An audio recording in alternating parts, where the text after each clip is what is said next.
Джес Бейли покажал пристрасност во своето действување против ВМРО-ДПМН и го помогнал СДСМ во формирањето коалиција со етничките албански партии, пишува водечката Американска конзервативна фондација Heritage со детална анализа за Македонија. Весникот Daily Signal на фондацијата Heritage обвинува дека дипломати, останати од администрацијата на председателот Барак Обама, ја злоупотребуваат својата положба за да туркаат паралелни политички цели и ја посочи Македонија како водечки ваков пример.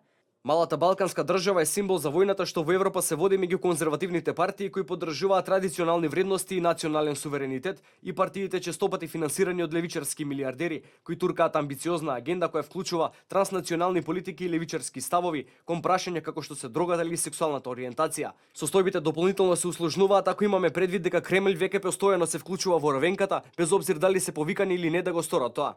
Поранешниот функционер на Стејт департментот во времето на председателот Буш, кој сега е експерт на фондацијата Heritage, Мајк Гонзалес, во анализата вели дека мешањето во внатрешните политички прашања на Македонија е само еден пример од широката дипломатска борба која се води внатре во американската администрација, како и со други заинтересирани држави.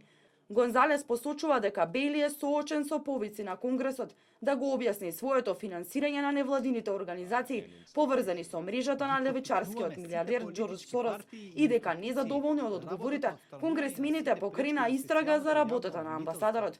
За состојбата во Македонија пишува и Вашингтон Таймс, највлијателниот дневен весник во Соединетите Американски држави, кој е близок до републиканците и Доналд Трамп.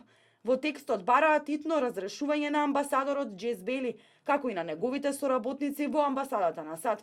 Во текстот се нагласува дека проблемот со Сорос метастазира како отровен карцином. Веќе пишувавме како Џорџ Сорос се обидува преку Стејт департментот да ја наметне својата волја во Албанија, но за жал проблемот метастазира како отровен рак и се заканува да ги уништи конзервативните влади низ целиот Балкан.